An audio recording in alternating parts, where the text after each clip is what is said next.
Set 6 will be played on Newkirk. Spawning in the bottom left-hand position, the Yellow Terran playing for SKT1. He needs to win this match to bring it to the ace. His name is Fantasy.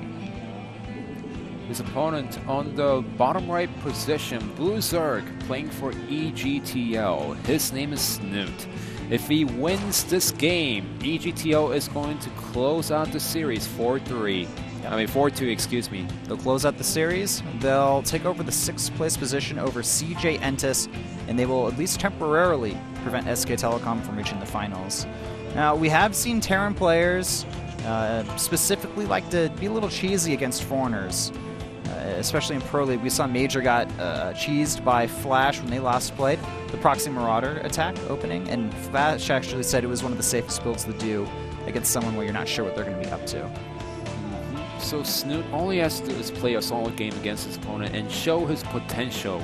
If he wins, it's going to be fantastic for EGTL, a huge moral booster before going into the next season. Snute, Home Story Cup 6 winner, Home Story Cup 7 second place finisher, WCS America Season 1 6th place finish. So overall, some pretty solid results from him, from Snute. Really curious to see how he's going to do this season in WCS. He does play in WCS NA as well, even though he's a European player. I also like that he's going for the hatchery first, just playing a regular game against his opponent Fantasy today, saying, you know what, if I do end up defeating Fantasy, I want it to be a macro game where I win with a solid build order or solid gameplay against a Pro League monster rather than winning through a cheese. Yep. And for Snute, he can afford to do so. You know, their team is up 3-2 against SK Telecom T1, and even if EGTL loses their overall games today, it doesn't matter inside the rankings. It only allows SK Telecom T1 to make it into the playoffs a little bit easier with the win today and securing a 4th place at the very least. And I actually really like that Fantasy is opening up this way. By going for the command center first, he's respecting his opponent enough and knowing the situation that his team is in. Like, he can't fool around. He actually really needs to get the win here. So he knows that where his strengths lie, and he's going to try to play towards those strengths here. The Overlord will go ahead and scout the refinery, the barracks, and the fast command center as well. And Snute, he's got a lot of resources saved up here, up to 400. May just end up making a couple of queens here. That's probably what's going to happen. Yeah, going for 3 hatch against a player like Fantasy, well, it's a really gutsy move, but if you can pull it off, it is going to work out. The problem is, you also have to learn how to defend against multiple drops. If Fantasy decides to go for really early aggression, that's the reason why a lot of Zerg players, they want to play a little bit more safe while facing against Fantasy, getting some Spine Claws, Spore Claws inside the main base against the Hellbats, and make sure Fantasy does not play the game to his style. Yep, indeed. Good point. All right, we do have a factory on the way for Fantasy. We're just kind of moving into the reactor barracks opening. Very, very common here. Should see a reactor there any moment as well. There we go. There's that. There's that reactor.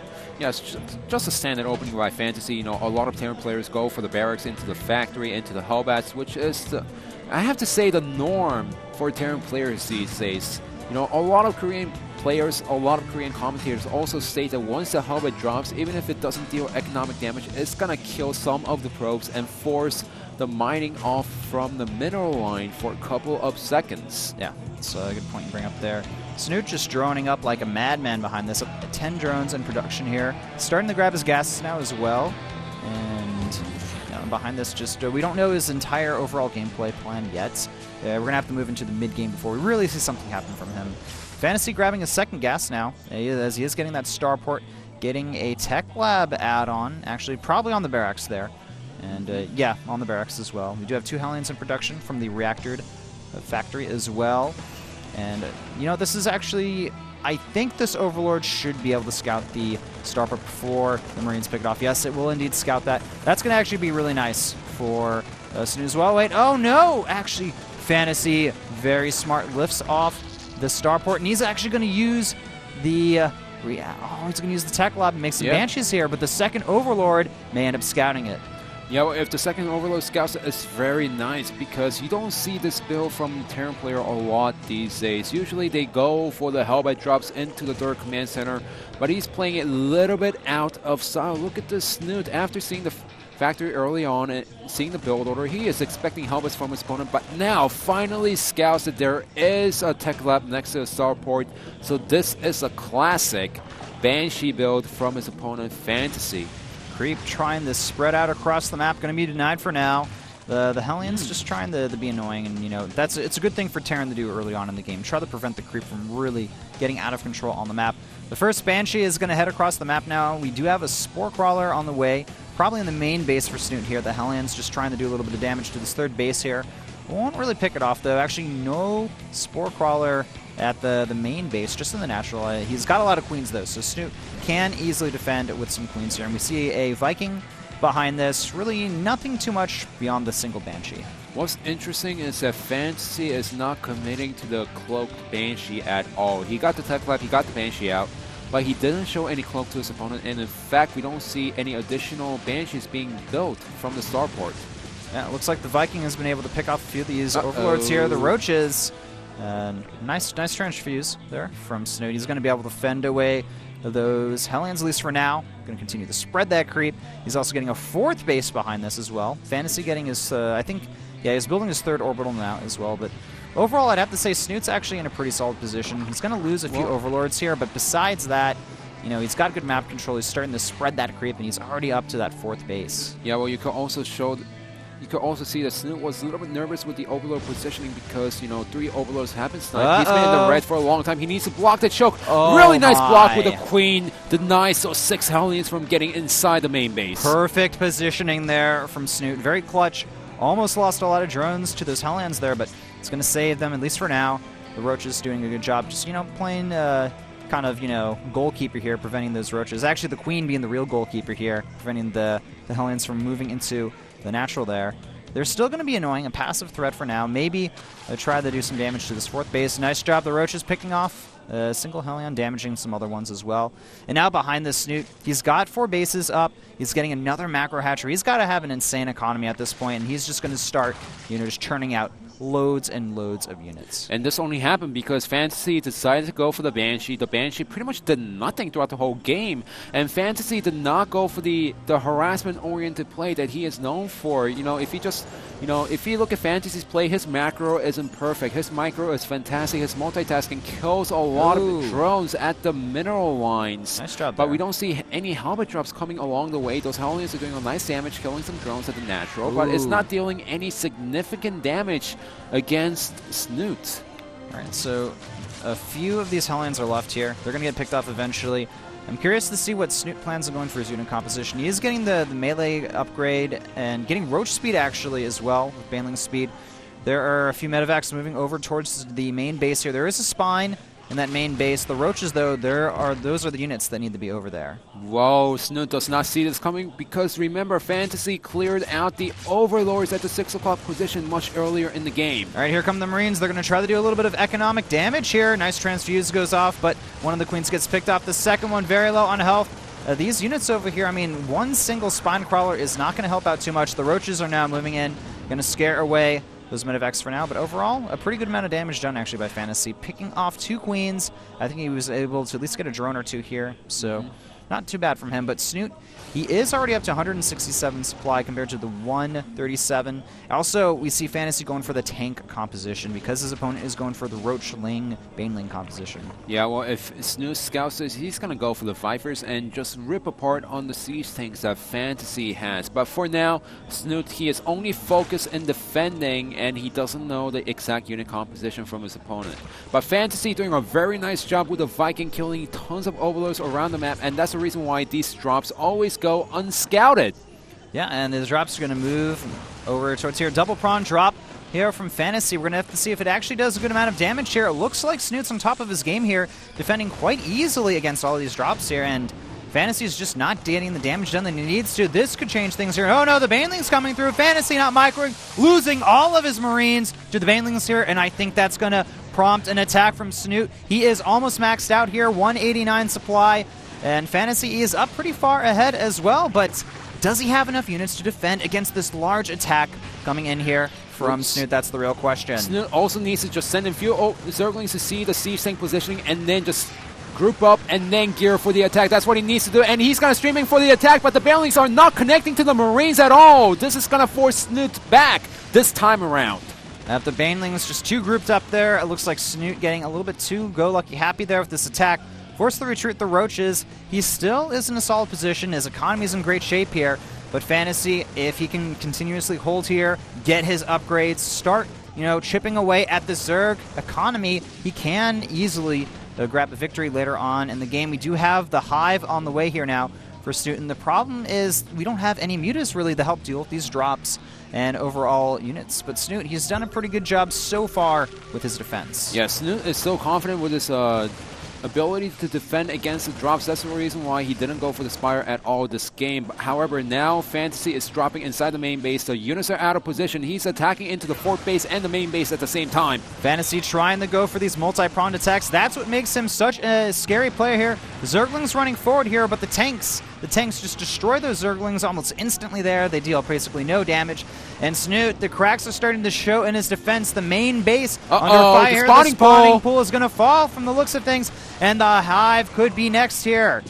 Well, he does have a couple of Banelings over at the fort base. All he needs to do is just focus on defending. There's no reason for him to force an attack at the front and just let these Marines rip apart on the Hive inside the main base. First of all, he needs to realize that his spawning pool is gone, and then he needs to make sure his infestors are not taking out so easily in the middle of the map as Fantasy slowly pushes out in the middle of the map, knowing that Snute does not have any spawning pool. Yep, some of these Banelings here, you can make it picked off quite easily. Overall, the positioning very good for Fantasy. He's got a very solid tank spread here. Going to start clearing off a little bit of the creep here. Snute, he's almost maxed out. Is he going to go for the attack here? He's sending a lot of units forward here. Multiple angles, nice multi-pronged attack. The problem is, will it be enough? He needs the focus fire down. The majority of these siege tanks, he's getting a good amount of them, but I don't know if it's enough. The supplies right now still favoring Fantasy. He is forced back, but he has bought time. There are 8 infestors out right now. If he can get some good fungals off. There we go, like excellent fungal. One fungal goes down, a second goes down. But that's too many medevacs over there. He needs to focus fire on the medevacs to make sure those Marines are not healed. You saw the fungal go down on the Marines, and those Marines are not dying at all. Yeah, the fungals are great here, but the problem is there's not enough units to help clean this up here. Fantasy pressing forward towards his third base. The medevac count getting a little bit too out of control here. And now I'm starting to question, maybe mutas would have been a better answer for Snute. The third base does end up falling here. Fantasy now up 195 supply to the 118 of our Zerg player, Snute. And the problem is, losing the hatchery is not a problem. The problem is he lost all of his units. He doesn't have any infestors. He's only making 3 roaches and 12 Zerglings. GG. Fantasy takes the 6th set and brings it to the ace match. Snute was looking pretty solid for a while there, but unfortunately, there were a few attacks they did, and Fantasy's defense was too solid. The tanks, man, the tank composition ended up working. I would have loved to see Snute go for faster Vipers to help deal with those siege tanks, though. Yeah, with Fantasy taking set number 6, just like round number 4 and 5, we are down to the last game, the ace match between SK Telecom T1 and EGTL. The map is going to be Belgier Vestige, which is pretty balanced map, I have to say, but I expect a Protoss player from SK Telecom T1, pretty much Rain, I have to say, from SK Telecom T1 is going to be the best choice. I was going to say, when I heard you say, I expect a Protoss player, I'm like, you mean Rain, right? That's the guy I'm pretty sure we'll see. I mean, Fantasy played pretty solid as well. We could see him. The player that we'll most likely see from EGTL is Hero. He won his game today, and he's always been a very clutch player. They always have the Jaedong ace in the hole as well, which they like to occasionally use. But with the fact that Rain could come out, Jaedong may not be the best choice here. I think that Hero is going to be the guy that will be sent out from EGTL. Yes, same opinion here. If Hero is sent out, EGTL is going to have the best chance against SK Telecom T1 today. Now we are down to set number 7. If SK Telecom T1 wins the next match for the 7th straight time, they are gonna advance into the postseason, aka the playoffs. Yeah, but the last few games that went to the ace match between these two teams, EGTL, they did manage to grab those ace victories, so that's something important to note as well. And what's also important to note is SK Telecom T1's ace player is so predictable to a point where I'm pretty sure EGTL has a sniper against Rain. So is SK Telecom T1 going to send out the Protoss ace player Rain? Let's find out. All right. It could be even parting as well here, but the two ace Protoss players at the end of the bench there. Could it be someone else? Maybe Fantasy will be sent out. That's definitely a possibility. Fantasy being selected as the ace player here. Don't forget, he has been practicing a lot of TVP. And Hero is still a likely choice from EGTL, but against all odds, what if we get Jaedong? Well, this is fantastic pick from SK Telecom T1. Everyone would have expected Protoss player to come out from SK Telecom T1, especially Rain, by sending out a Terran player who has the confidence to win the matches and who has the skills these days to win these matches. Fantasy is a great pick. Their opponent, EGTL, who is going to be the ace player. Can we see a TVT between Tasia and Fantasy, or is it going to be a TVP? We might even see Jaedong come out. And the ace player is going to be Hero from EGTL. All right, so we got a TVP here between two excellent players, both solid in the matchup overall. Excited for this one, man. This is good. It's not going to be TVP between Rain and Hero, but it's going to be Fantasy versus Hero. That's our ace match here. And overall, Hero has proven pretty solid in the ace matches. And I believe we haven't seen really too much of a meeting between these guys before. So we'll have to see how this game plays out. Both players are going to get in the booth to start preparing now for their match, or at least momentarily. It's 3-3. The ace match will be between Fantasy and Hero. Don't go anywhere, guys. We'll be back with the ace match after this commercial break.